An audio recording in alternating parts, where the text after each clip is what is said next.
What's good, everybody? Welcome to Outside the Playbook. With the NBA season right around the corner, I linked up with the eye test to do a 30-team breakdown, going division by division, making our picks for MVP, NBA Finals, and more. But before we get into that, thank you for watching, and make sure you hit that subscribe button and click the bell to get notified every time Outside the Playbook drops new content. He's heating up.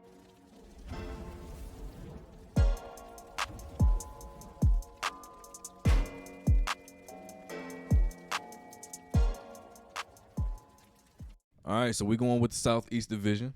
All right, hot topic. But we're going to start with the Atlanta Hawks. All right, they went 41-41, 8th in the East. They lost the Eastern Conference quarterfinals to the Boston Celtics in 6 games. 7th in offense, 22nd in defense. They add Rudy Gay and Wesley Matthews. Rudy Gay got let go, so he ended up in Golden State with the Warriors. And you also lose John Collins. All right, I think that might be a big hit to their offense. Huge. Yeah. Does this backcourt survive another trade deadline? No. And I only say that because of John Collins and me personally. I feel like they got rid of a guy that kind of evened it out in terms of what was going on between A glue that. guy. Yeah. Pretty much. Yeah, glue guy is a perfect phrase. I just feel like with him leaving, or not leaving, but him gone, completely puts them in a position where now they're back to figuring out who's gonna do what when. Yeah. Personally. Yeah. And I don't think they'll make it through another trade deadline. Yeah. But you got to be smart about which one of these guys you keep and which one you let go. Mm-hmm. First of all, if you're going to let go of Trae Young, you need to get somebody that's going to complement DeJounte Murray.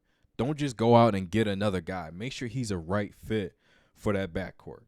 And I feel like the Atlanta Hawks, if you look at the deal, that they made with Dallas, you look at, trading Luka for Trae Young. Did you make the right decision? For the rest of their careers, those two individuals are going to be linked together. And now that you see the past couple seasons after going to the Eastern Conference Finals, a couple mediocre seasons, and also you pair him up with DeJounte Murray, that's not really working out because Trae Young doesn't know how to function without the basketball. You're going to look at this deal and say, you know what, we should have stuck with the Luka deal. Honestly, I feel like both of those guys are like the same player to me, except just different size. I think they've shown same outcome on both teams. So I still to this day feel like they were pitted on the exact team that they should be on. Yeah. But to me personally, as great as both guys are, I feel like they've given similar results. I don't think it makes a difference whether Luka is on that team or vice versa. Okay. We're going to talk about the Charlotte Hornets. All right, they went 27-55, 14th in the East, no playoffs, no play-in, 30th in offense. You go 20th in defense. Obviously, not having Ball there is going to hurt you a little bit. His injury. Then you don't have, Bridges, whatever he was doing in his spare time. We ain't going to talk about that. No. Because we talked about it last year. Right. Man. We talked about it last year. They drafted Brandon Miller. Yeah. They re-signed Bridges. They re-signed P.J. Washington. Michael Jordan sells the team, all right? Now, everybody's talking about Mike as the owner, didn't do X, Y, and Z. If you think about it, he's drafted really well the past 4 or 5 years. Off-the-court issues, injuries, they play a role in some of this. But I think for the majority of the roster, the infrastructure that's in place after him selling the team, they have a pretty good future. Why can't the Hornets get out of their own way? I think to go what you were saying, man, injuries. I think injuries, and I look at MJ selling. Honestly, I look at MJ selling the team as he was that. If he stayed a little bit longer, the fruits of his labor would come. Yeah. For the longest time, all of us had looked at it like, I don't think he's the right guy in terms of being, up top in the organization and things of that nature. I feel like through experience, he got to the point where he literally it's right there. It's almost a Mark Jackson situation where it's like, okay, like those guys, like this is it. Yeah. This is a turning point where all that time, all that patience, all that like, you know, everything that's going around in the organization, we picked some of the right guys, like you just said. Yeah. Well, I'm actually like learning and realizing my potential and the potential of the team. And now it's like his, you know, whether it's patience or whatever the case may be, made him do this. And then now, you know, unfortunately, I think that team does have something going on the rise. And I think it's unfortunate that he'll be like, dang. Yeah. You know, somebody else is picking up where I left off. Think about that, though. And yeah. His impatience led him to make $3 billion. Yeah. That's a wild statement to think about in a nutshell. Yeah. Because I got a Metro phone. So, like, you know, like, I'm just saying. Yeah. Let's talk about Washington. All right, the Washington Wizards, 35-47, 12th in the East. Again, no playoffs, no play-in. 22nd in offense, 21st in defense. They bring in Jordan Poole, Landry Shamet, and Tyus Jones. All right, you lose Bradley Beal, Kristaps Porzingis, and Monte Morris, 3 of your starters, your franchise player. You lose them in one foul swoop. Is JP and Kuz good enough to make the Wizards a playoff team? I think JP cool. I'm gonna give Tyus Jones some credit as well.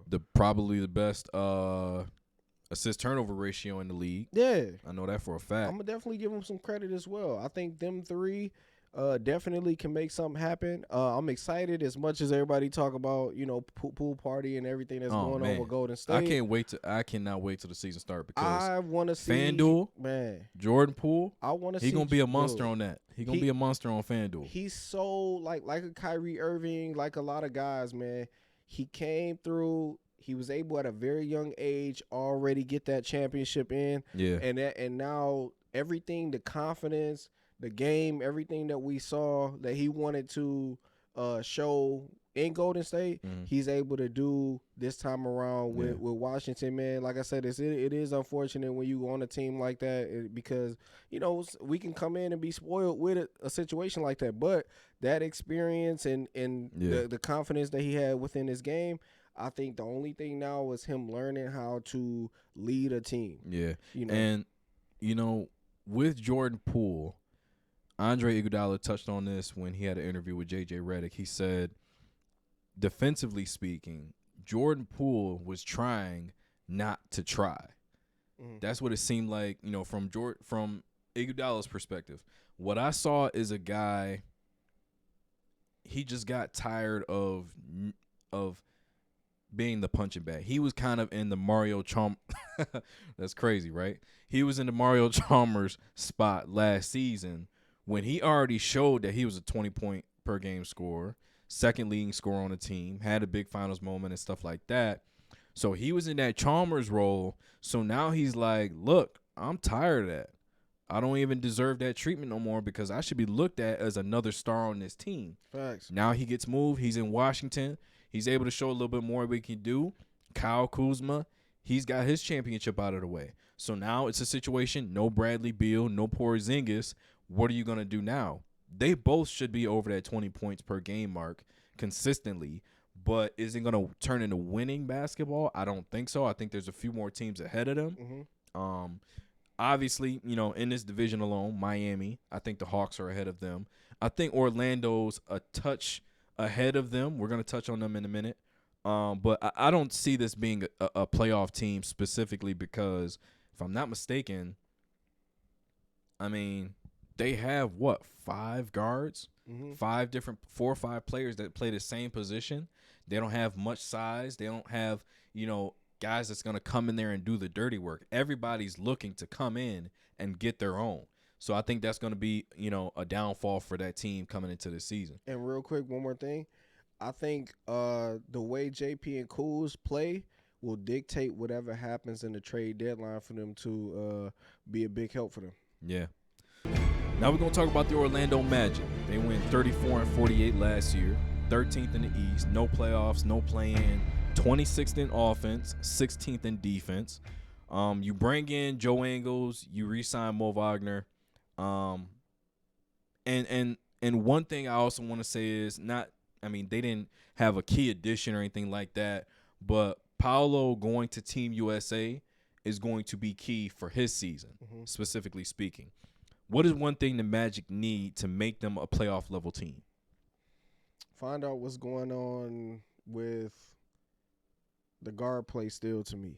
I mean, I like Cole Anthony and stuff like that, but I think Paolo, that's locked. Yeah. I think the team functioning around him the way he played last year, that's on lock. Yeah. So now it's like, we got things going on in terms of rebounding and stuff like that. Things are going to be on the upside in terms of the front court. I'm just looking at, in terms of the guards, in terms of the bigs, I'm looking at the guards right now, and I'm still saying to myself, okay, the one still, like if he plays well, if he doesn't, we'll switch and stuff like that. They still have to make Fultz, Cole Anthony, still have to make Jalen their Suggs. minds up.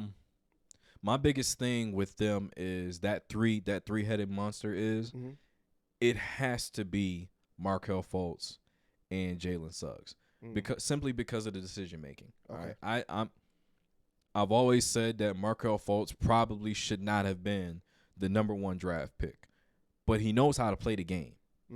He knows how to run an offense. He's smart. He picks his spots well. I think Jalen Suggs, the same thing, coming from Gonzaga. He knows the exact same thing, knows how to play the game with his mind, not just his body and his athleticism, stuff like that. And they also know Paolo's going to be the one that they put the ball through, and they also know that Franz Wagner, he's another guy on that team. He's a good second option. Yeah. Then Wendell Carter Jr., a great third option. So they have their three-headed monster. It's everybody else around them, and I think the right two is Suggs and Fultz. Definitely.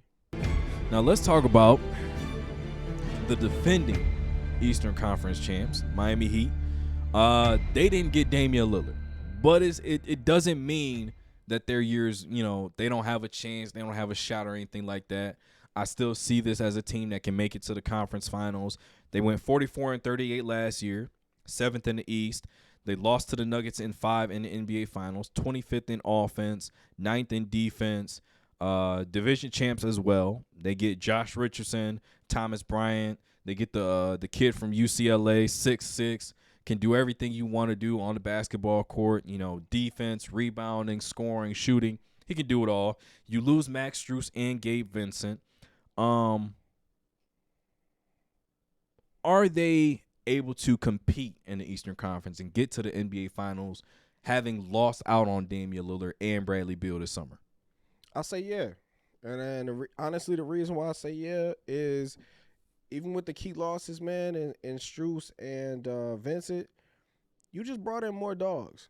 And not to mention you brought in 3 people who I feel are more than capable to join a system and a culture where there's no egos involved.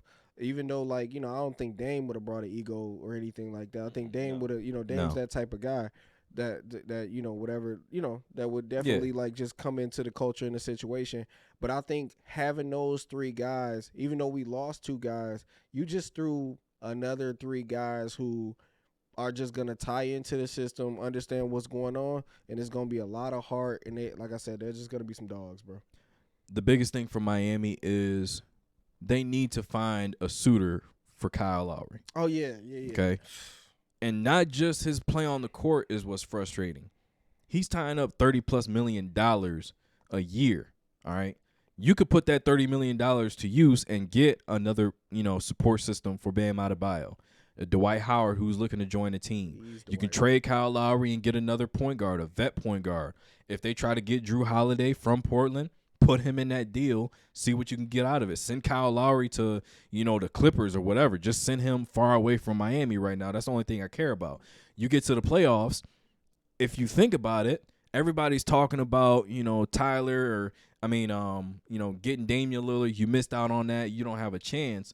They went that whole playoff run without Tyler Hero. Facts. Tyler got injured in the same game that Giannis got hurt in. So everybody, throwing shade, ignoring, doing the typical disrespect of Tyler Hero, that's going to come back to bite a lot of people. I expect Tyler to have somewhere between 20 and 25 this coming season. Mm-hmm.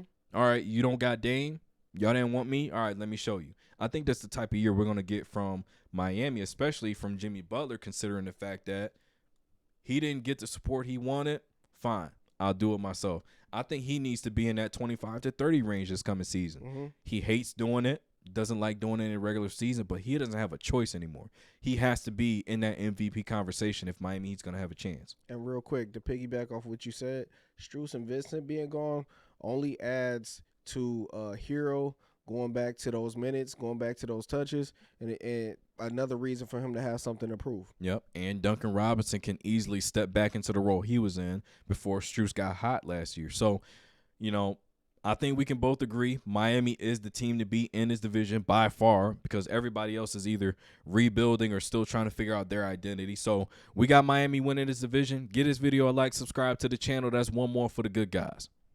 He's heating up.